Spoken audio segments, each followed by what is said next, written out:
Hello friends, welcome to my channel PCS with Chauhan. Guys, मेरा नाम है कीरत चौहान और यहाँ हम कर रहे हैं घटना चक्र की सीरीज, जिसमें हमारा चल रहा है सामान्य विज्ञान जनरल साइंस में बायोलॉजी यानी कि जीव विज्ञान, चैप्टर नंबर 9 यानी कि रोग एवं उपचार, और फिफ्थ पार्ट है इसका जो है वंशागत रोग। ठीक है, तो गाइज आप लोगों ने चैनल को सब्सक्राइब नहीं किया है तो फटाफट कर लीजिए। घटना चक्र की यानी कि बाकी सब्जेक्ट की घटना चक्र अगर आपको पढ़नी है तो चैनल की प्ले लिस्ट में जाइएगा, वहाँ आपको मिल जाएगी। और आप लोग चाहें तो मुझे इंस्टाग्राम पे फॉलो कर सकते हैं। गाइज, मेरी वीडियोस पसंद आए तो लाइक करिएगा, कमेंट करके जरूर बताइएगा एंड शेयर करिएगा अपने दोस्तों में। चलिए अब आगे बढ़ते हैं, हम थोड़ा सा देखते हैं क्या है नेक्स्ट। तो जैसे कि बहुत ही बोरिंग तरीका है हमारा, चैप्टर नंबर 1 से हम इंडेक्स सबसे पहले दिखाते हैं। तो चैप्टर नंबर 1 से हमने स्टार्ट कर लिया है और हम पहुंच चुके हैं चैप्टर नंबर 9 पे। इंडेक्स दिखाना बहुत ज़रूरी होता है क्योंकि आप जो लगातार देख रहे हैं उनको तो पता है मैं क्या करती हूँ, लेकिन जो पहली बार देखें एटलीस्ट उसको पहले ही वीडियो में कुछ अच्छा दिख जाए क्या पढ़ना है। तो अभी जो हमारा चल रहा है चैप्टर नंबर 9 का पार्ट 5 यानी कि वंशागति रोग।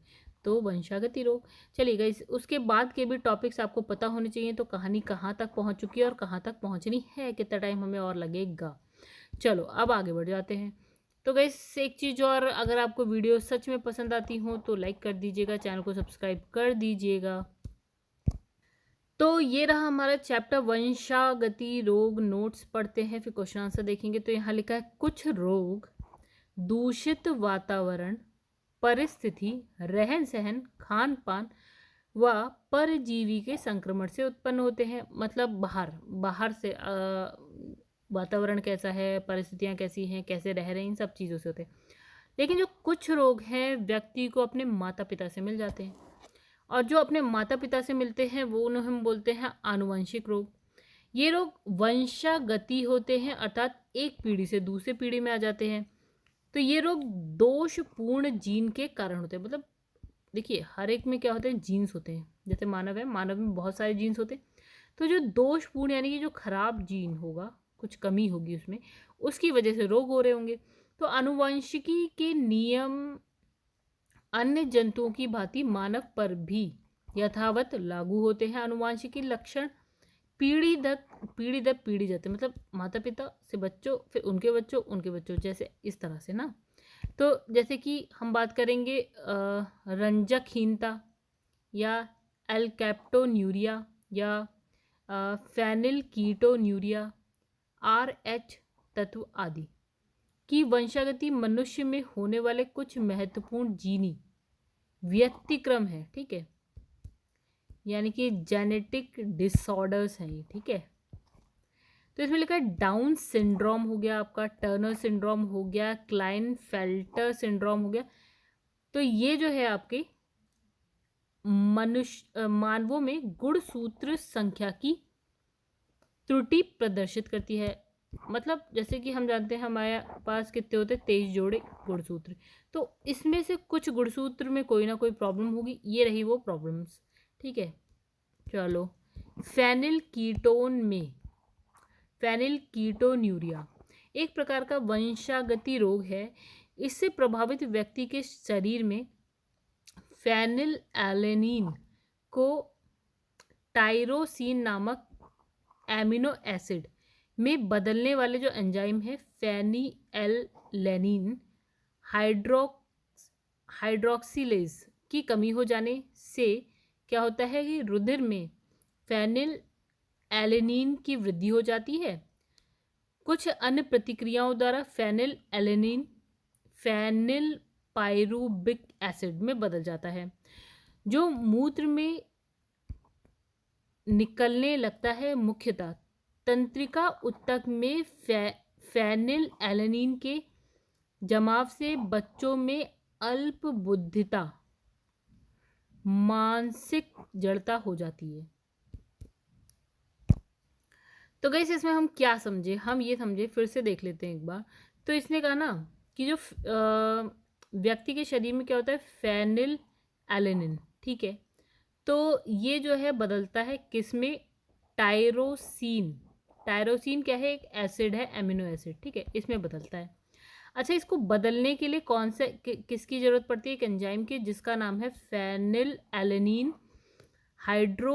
हाइड्रोक्सिलेज, ठीक है, इसकी वजह से फेनिल एलेनिन जो है टायरोसिन में बदल जाता है।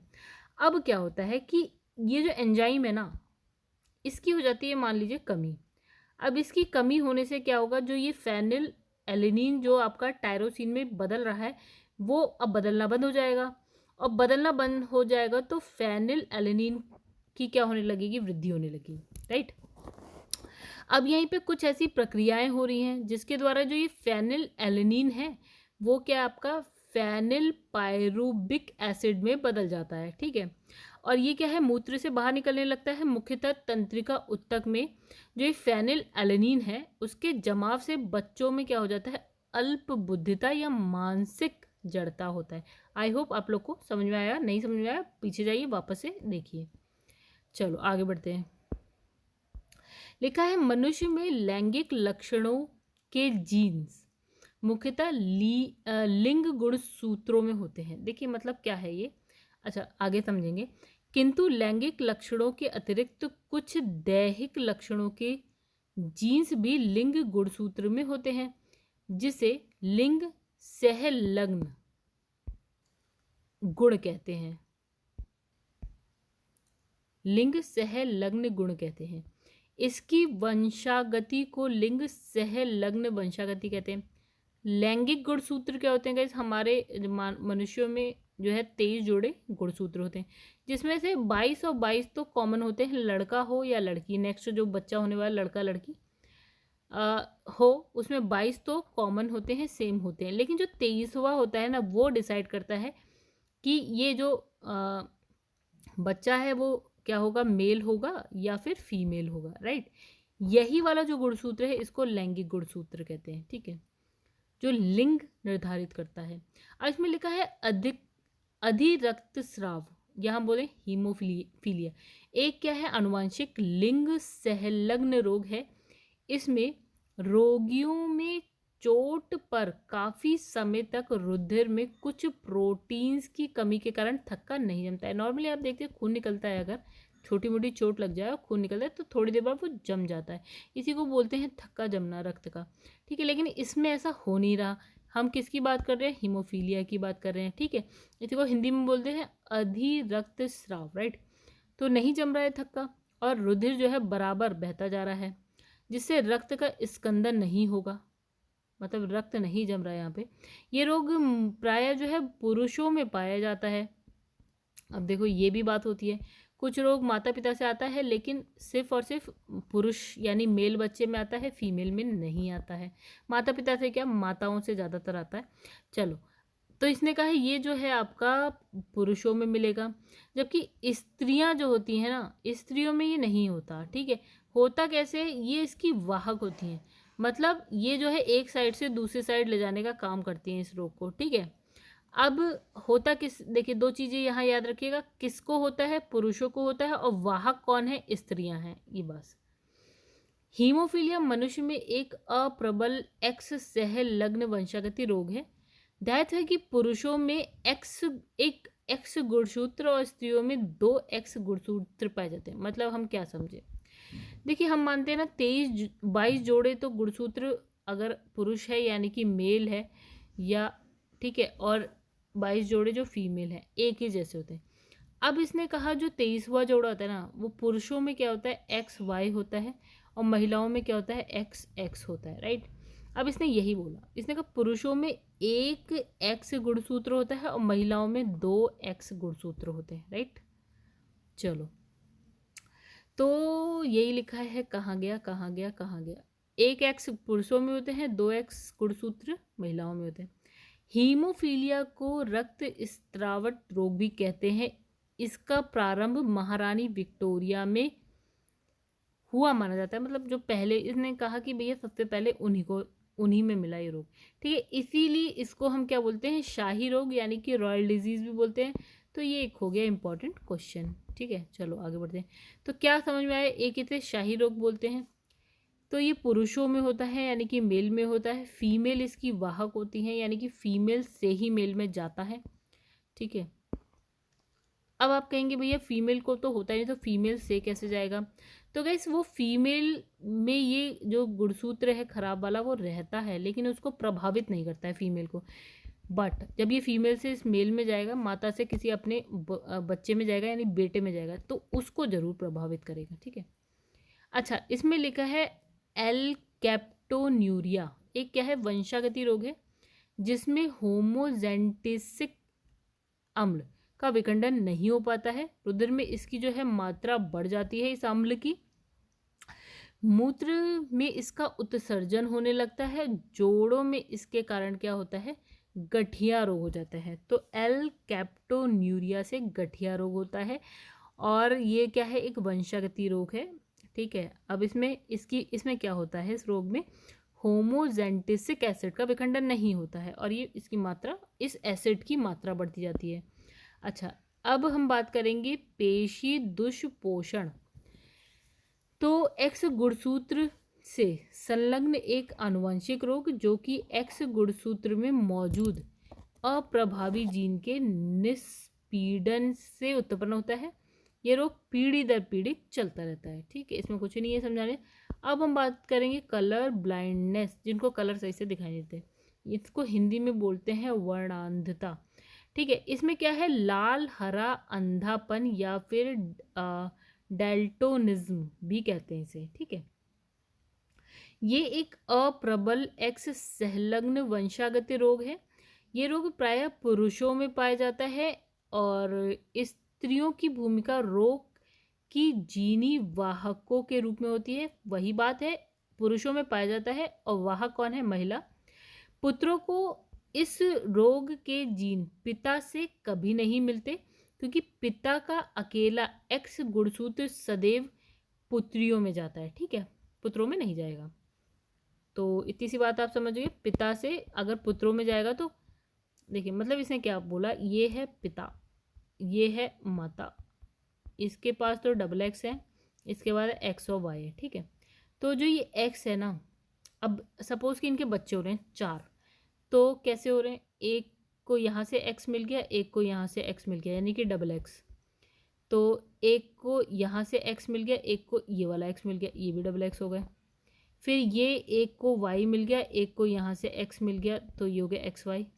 फिर यहाँ से एक्स वाई। ठीक है, अब देखो, तो जो ये 2 एक्स थे वो दोनों एक्स किस, मतलब ये वाला जो पिता से एक्स था वो दोनों जो है पुत्रियों को मिला, मतलब डबल एक्स लड़कियां होती हैं। ठीक है, और जो पुत्रों के पास जो एक्स आया ना वो आप उसकी माता से आया। तो बस यही लिखा है कि पिता में जो ये एक्स है ना वो अपने पिता से पुत्र को कभी नहीं हो सकता। ठीक है, क्योंकि पिता में जो एक्स है वो उनकी बेटियों को जाता है, ना कि पुत्र को जाता है। ये लिखा है, पुत्रों को इस रोग के जीन जो है आपका पिता से कभी नहीं मिलते हैं।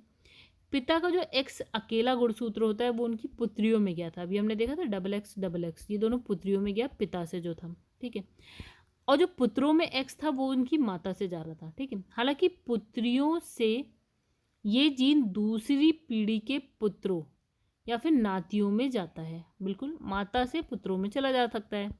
ठीक है, चलिए, यदि एक वर्णांध पुरुष एक सामान्य महिला से विवाह करता है, ठीक है, तो वर्णांधता के लक्षण उसके पुत्र में नहीं जाएंगे, अभी हमने देखा, जबकि उसकी पुत्री वाहक का कार्य करेगी। ठीक है, फिर अगली पीढ़ी में ये वाहक पुत्री यदि सामान्य पुरुष से विवाह करती है तो उसके पुत्रों में वर्णांधता की समस्या 50%, जबकि पुत्रियों में वाहक होने की संभावना 50% होगी। यदि वाहक पुत्रियां किसी वर्णांध पुरुष से विवाह करती हैं तो उसके पुत्रों के वर्णांध होने की संभावना 50% पुत्रियों या तो वर्णांध या फिर वाहक होंगी। चलिए, इसको हम थोड़ा सा समझेंगे सही से। तो गाइस, इस डायग्राम से देखिए, समझिए, इसमें यहाँ पे एक पुरुष है जो कि वर्णांध्र है। तो देखिए, पुरुषों में एक्स वाई होता है, तो जो वर्णांध्र है यानी कि जो खराब जीन है उसके नीचे सी लिख दिया है। ठीक है, चलिए, और जो महिला है वो एक्स एक्स होती है और ये सामान्य है, इसमें कुछ सी जैसा कुछ नहीं है। ठीक है, अगर महिला में अगर एक्स सी एक्स होगा यानी कि ये महिला क्या हो जाएगी, वाहक।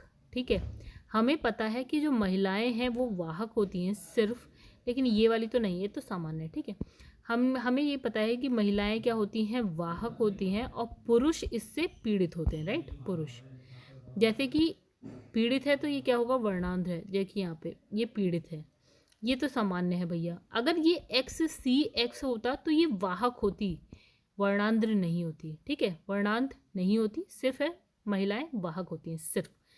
प्रॉब्लम किस में होती है, पुरुषों में होती है। तो मतलब ये एक हस्बैंड वाइफ है सपोज, ये तो सामान्य है महिला, लेकिन ये वर्णांध पुरुष है, ठीक है। अब चलिए इनके बच्चे देखते हैं हम लोग। तो देखिए अब बच्चों में अगर हम बात करें तो एक ये एक्स सी यहाँ पे गया, ठीक है, और एक ये एक्स सी यहाँ पे गया, ठीक है। यहाँ से एक, क्योंकि एक पेयर होता है, पेयर में से एक पुरुष से आता है, एक महिला से आता है। तो देखिए एक ये एक्स आ गया, एक्स सी आ गया, यहाँ पे एक एक्स सी आ गया, ठीक है। दूसरा अब महिला से इनको क्या आया, एक एक्स यहाँ आ गया, एक एक्स यहाँ आ गया, ठीक है। तो यहाँ पे हमारे पास क्या आ गए, एक ये आ गया, एक ये बने, दोनों लड़कियां हैं, x X X x, right. हमने कहा था एक्स सी एक्स अगर हुआ तो ये देखिए वर्णांध नहीं होगी, ये क्या होंगी, वाहक होंगी, राइट। और अब बेटों की भी यहाँ पे बात कर लेते हैं। तो गाइस यहाँ से देखिए बेटे के लिए अब यहाँ से क्या, हमने एक्स सी 2 बार दे दिया, ठीक है, हो गए 2, खत्म बात। एक्स सी दे दिया, ठीक है। अच्छा हाँ, यही एक्स सी यहाँ पे भी जाएगा, यही एक्स सी, सॉरी गलत हो गया मुझसे। तो गाइस 2 हो गए, एक्स सी चला गया। अब यहाँ आया वाई इसका, और वाई यहाँ पे आ गया, ठीक है। तो देखिए हमने एक्स सी का काम कर दिया, यहाँ से एक एक्स का काम कर दिया, ये दोनों हो गए, ठीक है। अब यहाँ से वाई आया, यहाँ से वाई आया, यहाँ से इसका एक्स आया, यहाँ से एक्स आया, यानी कि क्या बना, एक्स वाई, राइट। तो ये एक्स वाई होते हैं बॉयज़, लड़के, तो एक्स वाई लड़के, और इसमें कहीं सी नहीं लिखा है, तो यानी कि दोनों वर्णांध नहीं है। तो मतलब हमने क्या पढ़ा था, अगर पुत्र यानी कि जो मेल है ना, अगर वर्णांध होता है तो सिर्फ माताओं से आता है, ठीक है, पिता से कभी जो नहीं आता, पिता से नहीं आता। अगर ये एक्स सी आता तो माता से आता, पिता से नहीं आता। पिता से एक्स सी कहाँ चला गया, उनकी पुत्रियों में, राइट। तो इस केस में हम क्या देखेंगे, 2 जो हैं वाहक हैं, दोनों पुत्रियां, और 2 लड़के हैं, दोनों सामान्य हैं, इन्हें कोई प्रॉब्लम नहीं है। क्योंकि पिता से कभी पुत्रों में तो नहीं आता है, सिर्फ कहाँ आता है, पुत्रियों में आता है। और पुत्रियां क्या हो सकती हैं, वाहक हो सकती हैं, वर्णांत नहीं हो सकती। तो लिखा है सभी पुत्रियां क्या है, वाहक है, और सभी पुत्र क्या है, सामान्य है। पुत्र क्या है, सामान्य, और पुत्रियां क्या है, वाहक। चलिए अब यहाँ इसने कहा कि अगर देखिए पहला केस पति वर्णांध था और महिला सामान्य थी, राइट। अब इसने क्या कहा, पति सामान्य हो गया, एक्स वाई हो गया, महिला वर्णांध नहीं होती है, सिर्फ वाहक होती है, तो एक्स सी एक्स वाहक है सिर्फ। चलिए अब देखते हैं कहानी। अब देखो हमें क्या पता है, पिता से तो कभी पुत्रों में नहीं आता, राइट, माताओं से पुत्रों में आता है। तो कहानी देखते हैं क्या कहानी है।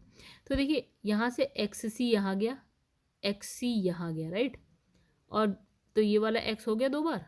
अब ये वाला एक्स एक बार यहाँ गया, एक बार यहाँ गया, ठीक है।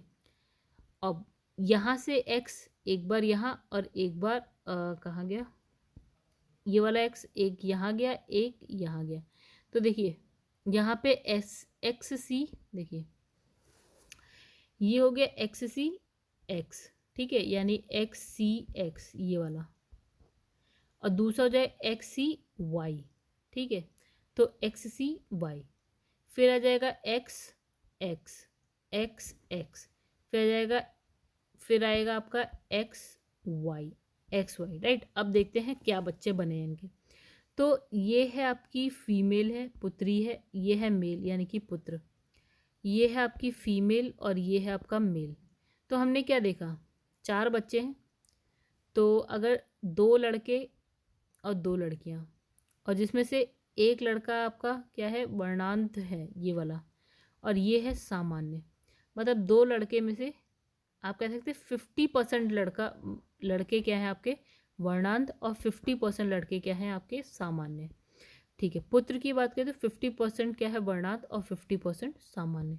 ये हो गया आपका 50%, ये हो गया आपका 50%, तो 50% सामान्य, 50% वर्णांत। पुत्रियों की बात करें तो 50% सामान्य है और 50% वर्णांत। पुत्रियाँ नहीं, वाहक हैं, सॉरी, तो पुतियाँ वर्णांत नहीं होती हैं, सिर्फ वाहक होती हैं। ठीक है, 50% वाहक 50% सामान्य। आई होप अब आप लोग को ये डायग्राम समझ में आ गया होगा। चलिए अब इसमें आगे बढ़ते हैं। ठीक है, अब यहाँ लिखा है थैलेसीमिया जीनी व्यतिक्रमों का एक समूह है जिसके रोगी के शरीर में हीमोग्लोबिन के संश्लेषण की क्षमता नहीं होती है। ठीक है, मतलब हीमोग्लोबिन नहीं हो पा रहा। ये विशेष रोग दो प्रकार का होता है, यथा अल्फा थैलेसीमिया और बीटा थैलेसीमिया। हीमोग्लोबिन की प्रॉब्लम, इसमें रोगी के शरीर में अत्यधिक अरक्तता यानी कि एनीमिया उत्पन्न हो जाने से अतिरिक्त रुधिर की आवश्यकता पड़ती है। ठीक है, यानी कि खून की कमी हो जाएगी और खून की आवश्यकता पड़ेगी। फिर थैलेसीमिया बच्चों को माता पिता से आनुवांशिक तौर पर जो है मिलने वाला, मतलब इसने कहा माता पिता से बच्चों में जाता है ये। ठीक है, तो कहानी सिर्फ इतनी सी थैलेसीमिया की। हीमोग्लोबिन का संश्लेषण नहीं हो पाता। दो टाइप की थैलेसीमिया, अल्फा एंड बीटा, माता पिता से बच्चों में जाता है। चलो आगे बढ़ जाते हैं। अच्छा, इसमें क्या है, एनीमिया हो जाता है यानी रुधिर की कमी, और बार बार आपको क्या है, रुधिर चढ़ाना पड़ेगा। सिंड्रोम देख लेते हैं, नाम याद रखिए। एक हो गया डाउन सिंड्रोम, एक हो गया टर्नर सिंड्रोम, एक हो गया आपका क्लाइनफेल्टर सिंड्रोम। राइट, ये भी आनुवांशिक रोग है जो कि मनुष्य में गुणसूत्रों की संख्या में परिवर्तन के कारण होता है। हम जानते हैं मनुष्य में 23 जोड़े गुणसूत्र होते हैं। अब यहाँ पे गुणसूत्रों की संख्या बदल जा रही होगी, जिसकी वजह से ये सिंड्रोम्स हो रहे हैं। ठीक है, तो डाउन सिंड्रोम यानी कि डाउन सिंड्रोम लिखा है कितने जोड़ी होते हैं, 23 जोड़ी गुणसूत्र होते हैं मनुष्य में। डाउन सिंड्रोम में क्या है, 21वीं जोड़ी के गुणसूत्र 2 के बजाय 3 होते हैं। ठीक है, तो छोटी सी बात, अगर हमारे पास 23 जोड़ी गुणसूत्र हैं तो 23 जोड़ी का मतलब है 23 और 23 कितने हो गए आपके, 46। ठीक है, लेकिन इसने कहा कि जो 21वीं जोड़ी होता है उसमें 2 होने चाहिए ना, like X X X X Y जो भी होता है वो उस मतलब इस तरह से 2 होने चाहिए। लेकिन क्या होता है, इसमें एक और ऐड हो जाता है, यानी कि गुणसूत्र जो है 2 की जगह 3 हो जाएंगे। तो जब यहाँ पे 3 हो जाएंगे तो ऑब्वियसली यहाँ पे भी एक ऐड होगा, तो ये हो जाएगी 47। राइट, 47। ठीक है, 3 समजात गुणसूत्रों के ऐसे समूह को ट्राइसोमिक कहते हैं। क्या बोलते हैं, ट्राइसोमिक। इस सिंड्रोम वाले व्यक्ति का सिर गोल, गर्दन मोटी, मुख खुला, आंखें तिरछी होती हैं। इस सिंड्रोम को मंगोली जड़ता भी कहते हैं। इस सिंड्रोम से प्रभावित पुरुष क्या होते हैं, आपके नपुंसक होते हैं। यानी हम बात कर रहे हैं डाउन सिंड्रोम की, इसी को मंगोली जड़ता भी कहते हैं। पुरुष नपुंसक होते हैं। जो 21वां गुणसूत्र होता है उसमें 2 की जगह 3 गुणसूत्र होते हैं। 21वीं जोड़ी के गुणसूत्र 2 के बजाय 3 होते हैं, तो ये हो गए 46 और +1, तो ये हो गए 47। इतनी सी बात है, आगे बढ़ जाते हैं हम लोग। तो गैस ये डायग्राम अभी और भी था, चलिए हम अभी बाद में पढ़ लेंगे, मतलब देखेंगे इसमें क्या बना है। जब तक ये सिंड्रोम कंप्लीट करते हैं पहले। फिर दूसरा हम यहाँ पे देख रहे हैं टर्नर सिंड्रोम में क्या है, लिंग गुणसूत्र में केवल एक गुणसूत्र उपस्थित होता है। ठीक है, यानी इसने कहा 23 जोड़ी होते हैं, जो 23वां जोड़ी होता है लिंग गुणसूत्र होता है हमेशा। 22 जोड़ी लड़का लड़की दोनों में सामान्य मतलब सेम होते हैं, और 23वां जोड़ी एक्स वाई यानी कि लड़का, एक्स एक्स यानी कि लड़की। तो इसने कहा जो 23वां जोड़ी है ना उसमें सिर्फ 2 की जगह 1 होते हैं। ठीक है, तो टोटल कितने हो गए, 46 होने चाहिए, 1 माइनस कर दो तो 45। राइट, तो कुछ इस तरह से होते हैं 44, और ये हो गया एक अकेला 45। राइट, तो ये जो है मोनोसोमिक होती है। ठीक है, और पुराना पहले जो पढ़ा था आपने उसमें हमने पढ़ा था ट्राइसोमिक। ट्राई मतलब 3, मोनो मतलब होता है 1। ठीक है, तो ट्राइसोमिक, मोनोसोमिक। ठीक है गाइस, मोनोसोमिक। चलिए अब थर्ड सिंड्रोम भी देख लेते हैं। इसमें लिखा है क्लाइनफेल्टर सिंड्रोम में लिंग गुणसूत्र 2 के बजाय 3 होते हैं। मतलब वही वाली बात कि 22 जोड़े तो दोनों में एक जैसे होते हैं, यानी कि 44 तो दोनों में लड़का लड़की में एक जैसे होते हैं। लेकिन जो 23वां जोड़ा है एक्स एक्स या फिर एक्स वाई होता है, इसने कहा अब ये जो है ना 2 की जगह क्या होते हैं, 3 होते हैं। तो यानी कि कितने हो गए 44, 45, 6, 7, 47 हो गए ये भी। ठीक है, तो ये भी क्या हो गया आपका ट्राई सिंड्रोम, ट्राइसोमिक हो गया। ठीक है, तो इस सिंड्रोम से प्रभावित पुरुष क्या होते हैं, नपुंसक होते हैं। डाउन सिंड्रोम में भी नपुंसक लिखा था, और यहाँ पे क्लाइनफेल्टर सिंड्रोम में भी नपुंसक है। दोनों में अंतर क्या है, यहाँ पे जो लिंग गुणसूत्र है वहाँ पे 3 हो गए। ठीक है, लेकिन जो हमने डाउन सिंड्रोम पढ़ा था उसमें 21वीं जोड़ी में 3 गुणसूत्र थे। ठीक है, इस वाले में 23वीं जोड़े में 3 गुणसूत्र है। इतना अंतर है डाई सिंड्रोम और यहाँ पे क्लाइनफेल्टर सिंड्रोम में। राइट, आई होप आप लोग को समझ में आया होगा। चलिए अब वापस से ये वाला डायग्राम भी देख लेते हैं जो वाहक वाली बात कर रहे थे। तो यहाँ लिखा है, अब हम यही वाला वर्णांधता वाला था। तो इसने कहा एक केस ये आया कि एक वाहक महिला है और वर्धांत पुरुष है। ठीक है, तो इनमें जो बच्चे होंगे वो किस तरह से होंगे, तो देखिए XC, ठीक है, 2 XC, तो ये हो गया XC। ठीक है, अब इसने कहा XC और Y, तो ये हो गया XC और Y। अब इसमें लिखा है X और XC। ठीक है, अब लिखा है X और Y। तो इस केस में हम क्या देख रहे हैं, अब इस केस में हमें क्या समझ में आ रहा है कि ये जो आपका ये है पुत्र और ये है पुत्र, तो ये तो पुत्र है वर्णांत और ये है सामान्य। ठीक है, तो 50% वर्णांत और 50% सामान्य हो गया। अब ये एक बेटी है, ये भी बेटी है, तो ये वाली जो है बेटी ये क्या है आपकी वाहक हो गई। और जो ये है ना गाइस, यहाँ पे ये केस देखिए, अब XC और X होता है तो वाहक होता है, XC और XC होता है तो ये वर्णांत होता है, वर्णांत। ठीक है, तो गैस मैं यहाँ पे एक जगह गलत हो गई। मैंने कहा था कि जो पुत्रियाँ हैं या लड़कियाँ हैं वो सिर्फ वाहक होती, तो गैस ये वाहक नहीं होती। केस ऐसा भी आता है जिसमें ये दोनों XC हो जाएंगे तो ये वर्णांत हो जाएगी। ठीक है, यानी कलर ब्लाइंडनेस होगी उसको। ठीक है, अब देखिए यहाँ पे ये वर्णांत महिला है, राइट, और ये क्या है, सामान्य पुरुष है। इस केस में क्या होगा, ठीक है, तो देखिए इस केस में क्या होगा, XC और X आएगा सबसे पहले, ये XC और ये X, तो XC हो गया। ठीक है, फिर यही XC और Y हो जाएगा, XCY हो जाएगा। फिर यहाँ पे दूसरा वाला आपका XC और X हो जाएगा, और फिर यहाँ पे हो जाएगा XC और Y हो जाएगा, यानी XCY हो जाएगा। तो इस केस में हमने क्या देखा कि ये जो पुत्री है ये और ये दोनों वाहक हैं, यानी 100% बेटियाँ क्या होंगी ऐसे में वाहक होंगी, और 100% जो बेटे होते हैं वो वर्णांत यानी कि कलर ब्लाइंडनेस होगी उनमें। ठीक है, और ये किस केस में आया, जब महिला वर्णांत होगी। ठीक है, और पुरुष सामान्य होगा। चलिए अब आगे बढ़ते हैं। अब नेक्स्ट यहाँ पे लिखा है एल्बिनिज्म को रंजकहीनता भी कहा जाता है। ये शरीर में मेलानिन पिगमेंट की अनुपस्थिति के कारण होने वाला आनुवंशिक विकार है। मेलानिन के उत्पादन में शामिल एंजाइम के अभाव या दोष के कारण त्वचा, बाल, आँखों में रंग का अभाव होता है। ध्यान है कि मेलानिन हानिकारक पराबैंगनी यानी कि अल्ट्रावायलेट रेस से रक्षा करने में मदद करता है। तो इस यहाँ पे क्या है आपका, एल्बिनिज्म को रंजकहीनता भी कहते हैं। ठीक है, अब देखिए आप देखते होंगे ना कि शरीर में, लोगों के शरीर में दाग हो जाते हैं सफ़ेद सफ़ेद, ये किस वजह से होता है, ये इसी मेलानिन की कमी की वजह से होते हैं। वही चीज़ लिखिए इसमें, त्वचा, बाल, आँखों के रंग का अभाव हो जाए, जैसे त्वचा का जो रंग होता है ना वो हट जाता है, गेहुआ कलर है, हट जाएगा, क्या हो जाएगा, सफ़ेद हो जाएगा। ठीक है, यही चीज़ है और कुछ नहीं है ये। ठीक है, बाल का कलर भी हो जाता है ऐसे, आँखों का कलर भी हो जाता है ऐसे। अब इसमें लिखा है बबल बेबी रोग। ठीक है, एक दुर्लभ आनुवंशिक रोग है, इसे SCID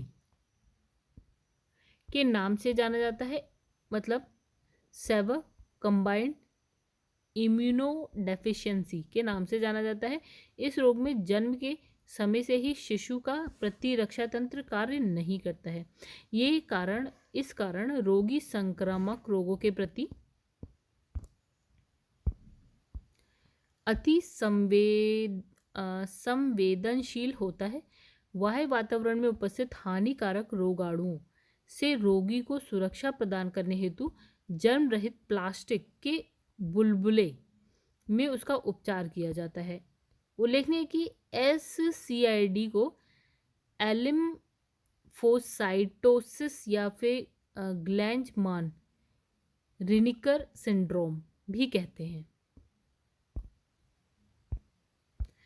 तो वैस अब इसमें क्वेश्चंस बहुत हैं, तो एक काम करते हैं, इस वीडियो को यहीं पे करते हैं एंड। अगर आपको वीडियो पसंद है तो वीडियो को कर दीजिएगा लाइक, एंड चैनल को सब्सक्राइब नहीं किया है तो चैनल को सब्सक्राइब भी कर दीजिएगा। चलिएगा, इस नेक्स्ट में मिलेंगे, सिर्फ क्वेश्चन आंसर कंप्लीट कर लेंगे हम लोग। तब तक के लिए धन्यवाद।